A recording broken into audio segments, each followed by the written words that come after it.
Everyone, welcome back to my channel. यहाँ पे देखिए स्वामी आत्मानंदन शासकीय इंग्लिश मीडियम के लिए जिला कोरबा की तरफ से आपके लिए वैकेंसी निकल कर आई है और यहाँ पे ये आपकी भर्ती संविदा भर्ती होने वाली है। यहाँ पे अगर आप देखेंगे तो देखिए 12/11/2024 से 26/11/2024 तक आप रात के लगभग 12 बजे तक आप अप्लाई कर पाएंगे। एंड आपको सबसे पहले www.korba.government.in इस वेबसाइट पे जाकर गूगल फॉर्म को अप्लाई करना है। देखिए बहुत सारे लोग पिछले बार भी फॉर्म को अप्लाई नहीं कर पाए थे क्योंकि ये गूगल फॉर्म में आपको ऑनलाइन अप्लाई करना होता है। कुछ ही दिन के बाद ये गूगल फॉर्म एक्सपायर भी हो जाता है, इसलिए आपको जल्द से जल्द इसे अप्लाई कर लेना है, आपको वेट नहीं करना है। एंड देखिए यहाँ पे जैसे आपका ये 26/11/2024 लास्ट डेट दिया गया है, बट आपको 26 तारीख का वेट नहीं करना है। इससे पहले आपको ट्राई करना है कि आप फॉर्म अप्लाई कर लें। अभी हम आगे देखने वाले हैं कि किस तरीके से आपको फॉर्म भी अप्लाई करना है। वीडियो को आपको पूरा देखना है एंड कोई भी मिस्टेक आपको नहीं करना है, ठीक है। अगर मान लीजिए आपका मिस्टेक हो जाता है तो वहाँ पर आपको लास्ट डेट से पहले पहले करेक्शन भी कर लेना है, ठीक है। अब देखिए यहाँ पर हम देख लेते हैं कि किस किस पोस्ट के लिए आपकी वैकेंसी आई है। सबसे पहले देखिए आपका है व्याख्याता पोस्ट। व्याख्याता में आपका सब्जेक्ट क्या है? भौतिक, जीव विज्ञान, सामाजिक विज्ञान, रसायन, अंग्रेजी, गणित, संस्कृत और आपका हिंदी। ये आपका व्याख्याता पोस्ट के लिए आया है। और इसमें देखिए व्याख्याता भौतिक के लिए आपके यहाँ पे टोटल 5 पोस्ट है। इसी तरीके से व्याख्याता जीव विज्ञान के लिए आपके 3 पोस्ट है। व्याख्याता सामाजिक विज्ञान के लिए आपके 1 ही पोस्ट है। फिर व्याख्याता रसायन के लिए आपका यहाँ पे 2 पोस्ट है। इसी तरीके से व्याख्याता इंग्लिश के लिए आपके 4 पोस्ट है। व्याख्याता गणित के लिए आपके 3 पोस्ट है। व्याख्याता संस्कृत के लिए आपके 2 पोस्ट है। एंड यहाँ पे देखिए संस्कृत के बाद फिर है आपका हिंदी। हिंदी के लिए देखिए आपका यहाँ पे 3 पोस्ट है। इसके बाद देखिए टीचर के लिए, तो टीचर आपका सब्जेक्ट इंग्लिश। इंग्लिश के लिए आपका देखिए यहाँ पे 10 पोस्ट निकाले गए हैं। काफ़ी अच्छा पोस्ट यहाँ पे निकाला गया है। यहाँ पे आपको कैटेगरी भी चेक करना है, ये है आपका अनरिजर्व कैटेगरी के लिए। इसके बाद देखिए शिक्षक इंग्लिश एसटी कैटेगरी का यहाँ पे 0 पोस्ट है। इसके बाद देखिए शिक्षक कला, इसके लिए यहाँ पे कैटेगरी है एसटी एंड यहाँ पे आपके पोस्ट हैं 3, ठीक है। इसके बाद देखिए शिक्षक मैथ्स के लिए आपकी कैटेगरी है एसटी एंड यहाँ पे आपके 2 पोस्ट निकाले गए हैं। इसी तरीके से शिक्षक विज्ञान, ये भी आपका अनरिजर्व्ड कैटेगरी के लिए है, यहाँ पे आपके 3 पोस्ट निकाले गए हैं। इसके बाद देखिए आपका है शिक्षक कंप्यूटर शिक्षक भी अनरिजर्व्ड कैटेगरी का होना चाहिए, यहाँ पे आपके 2 पोस्ट निकाले गए हैं। फिर देखिए प्रधान पाठक, यहाँ पे आपका अनरिजर्व्ड कैटेगरी के होने चाहिए, आपका 1 पोस्ट निकाला गया है। फिर है व्यायाम शिक्षक, इसके लिए भी आपके यहाँ पे 1 पोस्ट निकाले गए हैं। फिर ग्रंथपाल, देखिए यहाँ पे बहुत ही अच्छी बात है, ग्रंथपाल के लिए भी अनरिजर्व्ड कैटेगरी के लिए आपके 4 पोस्ट निकाले गए हैं। इसके बाद देखिए यहाँ पे आपका बताया गया है सहायक शिक्षक अनरिजर्व्ड कैटेगरी के लिए यहाँ पे आपके 10 पोस्ट है। ओबीसी के लिए आपके यहाँ पे 3 पोस्ट है। एसटी कैटेगरी के लिए आपके यहाँ पे 19 पोस्ट है। काफ़ी अच्छे पोस्ट यहाँ पे सहायक शिक्षक के लिए निकाले गए हैं। इसके बाद देखिए सहायक शिक्षक विज्ञान प्रयोगशाला सहायक के लिए यहाँ पे देखिए अनरिजर्व्ड कैटेगरी के लिए आपके 8 पोस्ट हैं। ओबीसी के लिए आपके 3 पोस्ट है। एसटी के लिए आपके यहाँ पे 2 पोस्ट निकाले गए हैं। इसके बाद देखिए सहायक ग्रेड 2 के लिए अनरिजर्व्ड कैटेगरी, इसके लिए आपके यहाँ पे 5 पोस्ट निकाले गए हैं। सहायक ग्रेड 3 के लिए अनरिजर्व्ड कैटेगरी, यहाँ पे आपके 4 पोस्ट निकाले गए हैं। इस तरीके से यहाँ पे टोटल 120 पोस्ट निकाले गए हैं। तो आप इसके लिए एलिजिबल है, तो आप यहाँ पे अप्लाई कर पाएंगे, ठीक है। देखिए सबसे इम्पॉर्टेंट आपको क्वालिफिकेशन देख लेना है।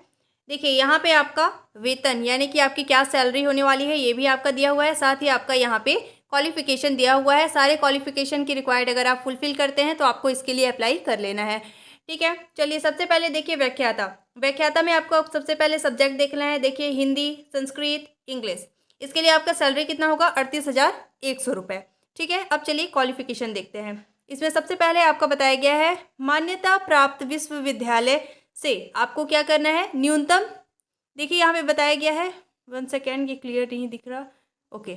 देखिए मान्यता प्राप्त विश्वविद्यालय से संबंधित विषय में न्यूनतम आपका 2य श्रेणी से आपका क्या होना चाहिए? पोस्ट ग्रेजुएशन होना चाहिए, साथ ही आपको बीएड उत्तीर्ण होना अनिवार्य है, ठीक है।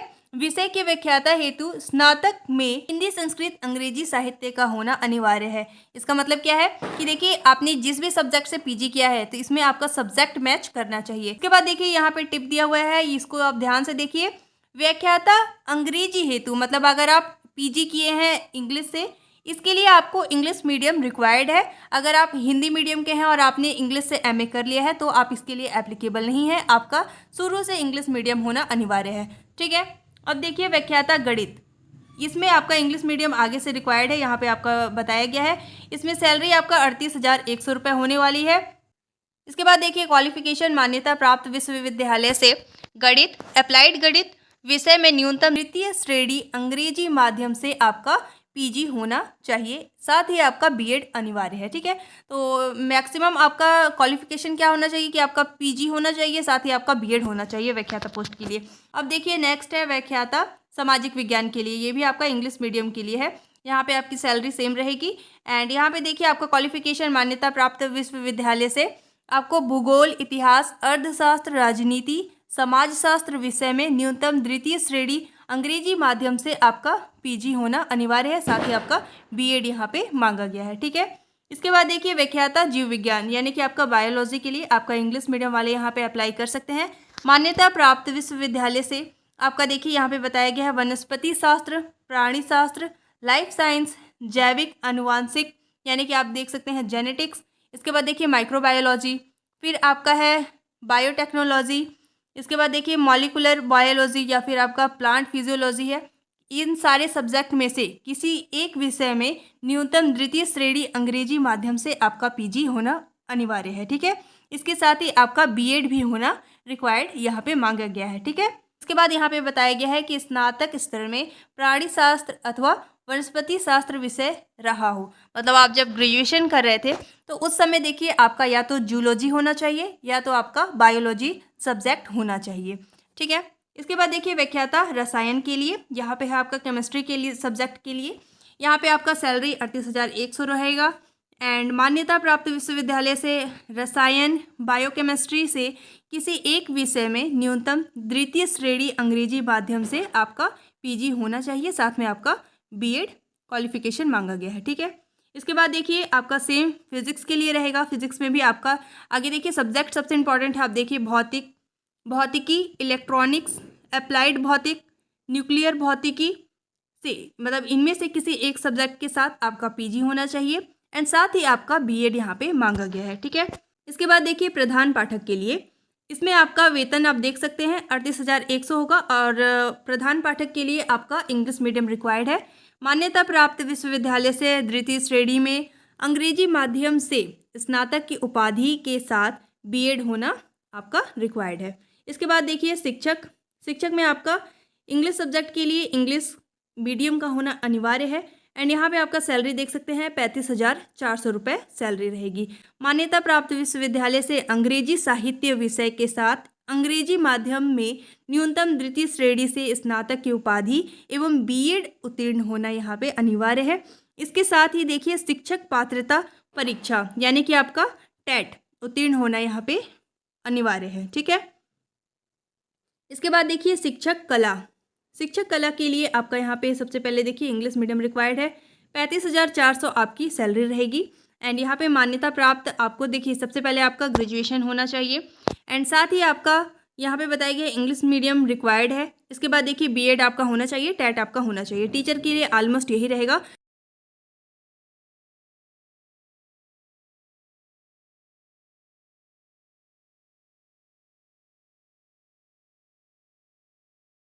प्रधान पाठक के लिए यहाँ पे आपका सैलरी रहेगा 35,400 रुपये। इसके लिए भी आपका मान्यता प्राप्त बोर्ड से द्वितीय श्रेणी में आपका इंग्लिश माध्यम से हायर सेकेंडरी उत्तीर्ण होना चाहिए एंड साथ ही आपका डीएलएड होना चाहिए। ठीक है, अगर आप डीएड किए हुए हैं एंड आपका higher secondary school English medium से हुआ है तो आप इसके लिए अप्लाई कर पाएंगे।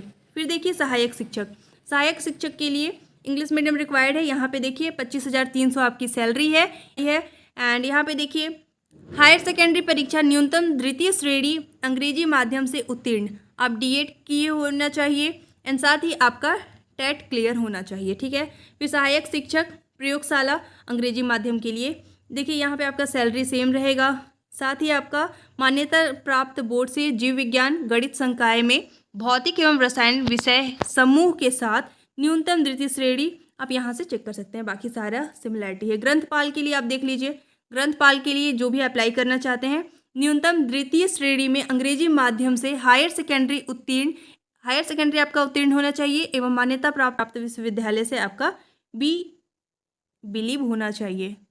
हाँ, आई डोंट नो अबाउट, देख लीजिएगा यहाँ पे। इसके बाद देखिए व्यायाम शिक्षक, इसमें इंग्लिश मीडियम वाले अप्लाई कर सकते हैं। 35,400 रुपये आपका यहाँ का सैलरी होने वाला है। न्यूनतम द्वितीय श्रेणी में अंग्रेजी माध्यम से हायर सेकेंडरी उत्तीर्ण एवं मान्यता प्राप्त विश्वविद्यालय से आपका DPEd एंड BPEd सहित आपका क्या होना चाहिए, ग्रेजुएशन होना चाहिए। ठीक है। इसके बाद देखिए सहायक ग्रेड 2 के लिए, सहायक ग्रेड 2 के लिए यहाँ पे आप सैलरी देख सकते हैं। यहाँ पे आपको क्वालिफिकेशन चेक कर लेना है। के लिए 25,300 आपकी सैलरी होने वाली है। न्यूनतम द्वितीय श्रेणी में हायर सेकेंडरी परीक्षा उत्तीर्ण एवं शासकीय अर्धशासकीय मान्यता प्राप्त संस्था से आपको कंप्यूटर अर्हता के साथ 1 वर्षीय डिप्लोमा प्रमाण पत्र तथा कंप्यूटर पर हिंदी डाटा एंट्री की 5,000 की एवं अंग्रेजी डाटा एंट्री की 8,000 की डिप्रेशन प्रति घंटा की गति होनी चाहिए। इसके बाद देखिए सहायक ग्रेड 3 19,500 आपका सैलरी रहेगा एंड यहाँ पे सेम आपका क्वालिफिकेशन रहने वाला है। तो ये था आपका सैलरी, आपका क्वालिफिकेशन, आपको इसे अच्छे से देख लेना है एंड आपको इसके लिए अप्लाई भी कर लेना है। चलिए अब देख लेते हैं कि किस तरीके से आपको अप्लाई करना है। सारे स्टेप को फॉलो करके आपको इसके लिए अप्लाई कर लेना है। इसके लिए देखिए सबसे पहले आपको किसी भी ब्राउज़र में लिख कर सर्च करना है CG कोरबा। जैसे ही आप लिख कर सर्च करेंगे आपके पास इसका ऑफिशियल वेबसाइट आ जाएगा। अब देखिए आपको स्क्रॉल करके इस पेज में नीचे की तरफ आना है। यहाँ पे देखिए आपका फर्स्ट लिंक दिया हुआ है जिला प्रशासन कोरबा। यहाँ पे आप देखिए भर्ती रिक्रूटमेंट लिखा हुआ है। आपको यहाँ पे जो नीचे की तरफ रिक्रूटमेंट वाला ऑप्शन है आपको उस पर क्लिक कर लेना है। जैसे ही आप उस पर क्लिक करेंगे आपके पास देखिए इस तरीके का मेन पेज आ जाएगा। अब आपको इस पेज में स्क्रॉल करके नीचे की तरफ आना है। यहाँ पे देखिए आपका यहाँ पे डिस्क्रिप्शन में लिखा हुआ है contract recruitment advertisement and link. यहाँ पे आपका बताया गया है व्याख्याता पोस्ट के लिए अगर आपको अप्लाई करना है तो व्याख्याता वाले ऑप्शन पे आपको क्लिक करना है। अगर आपको प्रधान पाठक एवं सहायक शिक्षक इसके लिए आपको अप्लाई करना है तो आपको इस पर क्लिक कर सकते हैं। अगर आप प्रधान पाठक एवं शिक्षक इस पर आपको अगर अप्लाई करना है तो आप इस पर क्लिक करेंगे। और अगर आप टीचर के लिए अप्लाई करना चाहते हैं तो आपको अन्य पद वाले ऑप्शन पे क्लिक कर लेना है। ठीक है, यहाँ से आपको सिलेक्ट कर लेना है। जैसे देखिए यहाँ पे हम व्याख्याता के लिए अप्लाई करना चाहते हैं तो हमको व्याख्याता वाले ऑप्शन पे क्लिक कर लेना है। इसके बाद देखिए ओके वाले ऑप्शन पे आपको क्लिक करना है। इसके बाद देखिए आपके पास इस तरीके का पेज आएगा। यहाँ पे आपको नीचे की तरफ ईमेल्स होगा, आपको स्क्रॉल करके इस पेज में नीचे की तरफ आना है। इसके बाद देखिए यहाँ पे आपको सबसे पहले अपना ईमेल फिल करना है।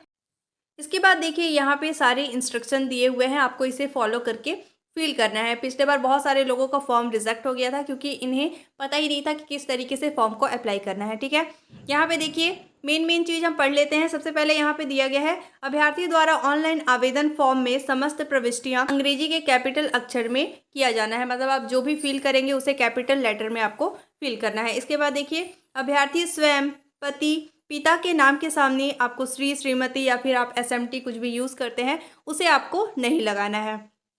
इसके बाद फिर देखिए अभ्यर्थी ऑनलाइन आवेदन के दौरान सही ईमेल डालें। देखिए आपका जो ईमेल या नंबर, आप मोबाइल नंबर भी डालेंगे या फिर आप ईमेल फिल करेंगे तो उसमें आपका ईमेल या मोबाइल नंबर दोनों एक्टिव होना चाहिए क्योंकि उसी पे आपका मेल आएगा। ठीक है, इसके बाद देखिए अभ्यर्थी ऑनलाइन आवेदन करने हेतु सुविधा के लिए लैपटॉप या फिर डेस्कटॉप में गूगल क्रोम का यूज़ कर सकते हैं। ये हम आगे देखने वाले हैं। अभ्यर्थी यदि एक से अधिक, हाँ यहाँ पे देखिए सबसे इम्पॉर्टेंट चीज़ है, अभ्यर्थी यदि एक से अधिक विद्यालय हेतु आवेदन करना चाहते हैं तो प्रत्येक विद्यालय के लिए आपको अलग अलग फॉर्म अप्लाई करना पड़ेगा। ठीक है, इसके बाद देखिए यहाँ पे है आपका मेरे द्वारा उपरोक्त निर्देश एवं भर्ती हेतु जारी किए गए विज्ञापित में दिए गए निर्देशों को ध्यानपूर्वक पढ़ लिया है। फिर आपको हाँ वाले ऑप्शन के सामने एक बॉक्स है उस पर क्लिक कर लेना है।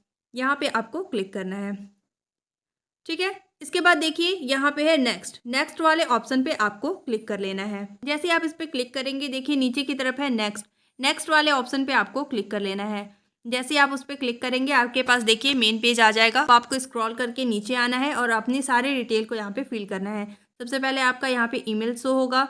इसके बाद देखिए यहाँ पे अब देखिए सब सही आपको फिल करना है। सबसे पहले आवेदक का नाम, मतलब यहाँ पे आपको सबसे पहले अपना नाम लिख लेना है।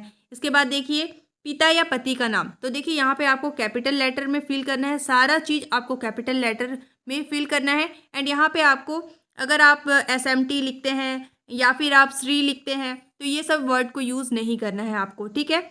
इसके बाद देखिए आपको जन्म तिथि 10th के अकॉर्डिंग, मतलब आपको 10th की मार्कशीट को देख लेना है और उसके अकॉर्डिंग आपको यहाँ पे डेट ऑफ बर्थ फिल करना है, ठीक है। इसके बाद देखिए यहाँ पे आपको जेंडर सिलेक्ट कर लेना है, आप महिला हैं, पुरुष हैं या फिर अन्य हैं, तो आपको यहाँ से सिलेक्ट कर लेना है, ठीक है। इसके बाद देखिए वर्ग, आपकी क्या कैटेगरी है आपको यहाँ से चूज़ करना है। यहाँ पे देखिए आपके ऑप्शंस है, पिछड़ा वर्ग है, अनुसूचित जनजाति या फिर अनुसूचित जाति है, तो यहाँ से आपको सिलेक्ट कर लेना है। इसके बाद देखिए नीचे की तरफ है दिव्यांग है अथवा नहीं, तो अगर आप इस क्राइटेरिया में हैं तो आपको हाँ वाले ऑप्शन पे क्लिक करना है, अदरवाइज नहीं वाले ऑप्शन पे आपको क्लिक कर लेना है। यहाँ पे आपका पूछा गया है कि आप छत्तीसगढ़ के मूल निवासी हैं, तो अगर आप हैं तो आपको हाँ वाले ऑप्शन पे क्लिक करना है, अगर आप नहीं हैं तो आपको नहीं वाले ऑप्शन पे क्लिक कर लेना है, ठीक है। इसके बाद देखिए क्या आपके पास आवेदित पद के लिए निर्धारित शैक्षणिक एवं व्यावसायिक योग्यता है, अगर आप उतनी क्वालिफाइड हैं तो आपको हाँ वाले ऑप्शन पे क्लिक करना है, अदरवाइज नहीं वाले ऑप्शन पे क्लिक कर लेना है। इसके बाद देखिए कि आपके पास आवेदित पद के लिए निर्धारित शैक्षणिक एवं व्यावसायिक योग्यता है, अगर है आपके पास सारी क्वालिफिकेशन है आपके पास जो भी वहाँ पे मांगा गया है तो आपको हाँ वाले ऑप्शन पे क्लिक करना है, अदरवाइज नहीं वाले ऑप्शन पे आप क्लिक कर सकते हैं, अदरवाइज आप नहीं वाले ऑप्शन पे क्लिक करेंगे। इसके बाद देखिए आवेदक का आधार कार्ड नंबर, तो आपको यहाँ पे अपना आधार कार्ड नंबर सही सही देखकर फिल कर लेना है। इसके बाद देखिए नीचे की तरफ है नेक्स्ट वाला ऑप्शन, आपको नेक्स्ट वाले ऑप्शन पे क्लिक कर लेना है। जैसे ही आप नेक्स्ट वाले ऑप्शन पे क्लिक करेंगे आपके पास देखिए इस तरीके का पेज आ जाएगा। अब आपको इस पेज में स्क्रॉल करके नीचे आना है, देखिए यहाँ पे आपको अपना 10th का क्वालिफिकेशन सारा फिल करना है। यहाँ पे देखिए कक्षा 10वीं उत्तीर्ण होने का वर्ष, कब आप 10th क्लास पास किए हैं, तो आपको चूज़ वाले ऑप्शन पे क्लिक करके यहाँ से आपको सिलेक्ट कर लेना है।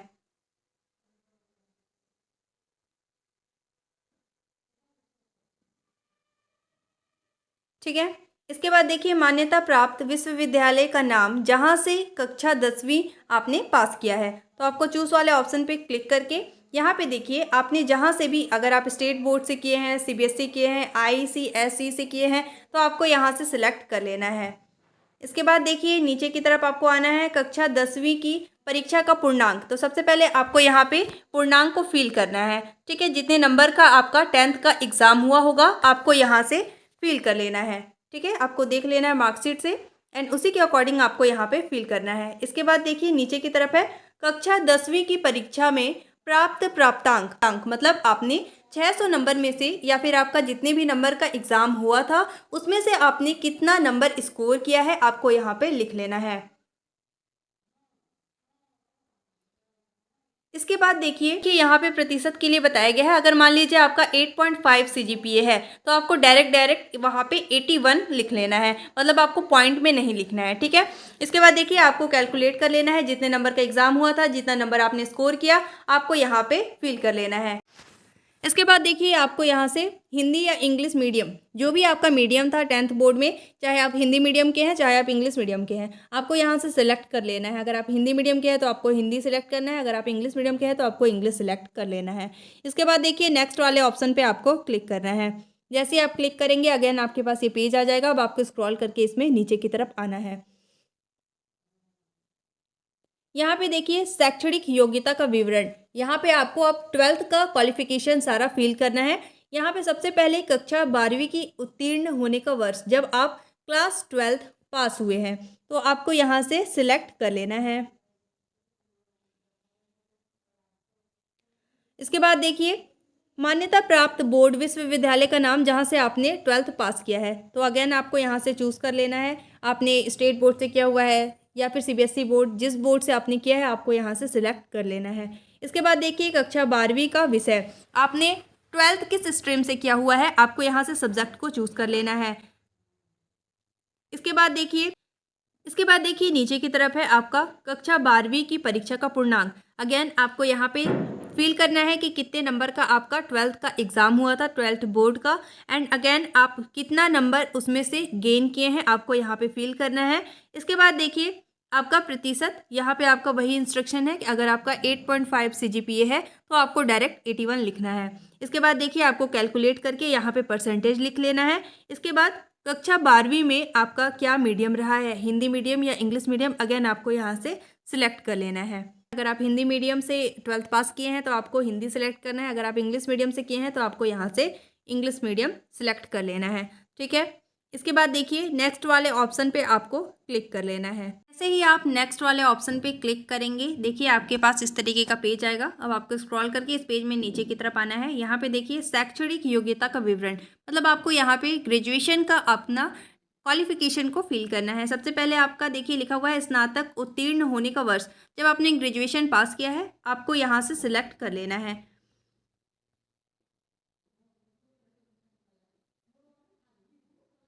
ठीक है, इसके बाद देखिए नीचे की तरफ है मान्यता प्राप्त बोर्ड या विश्वविद्यालय का नाम जहाँ से आपने ग्रेजुएशन किया हुआ है। ठीक है, तो आपको यहाँ पे अपना कॉलेज का नाम यहाँ पे लिख लेना है जहाँ से आपने कॉलेज किया हुआ है या ग्रेजुएशन पास किया हुआ है।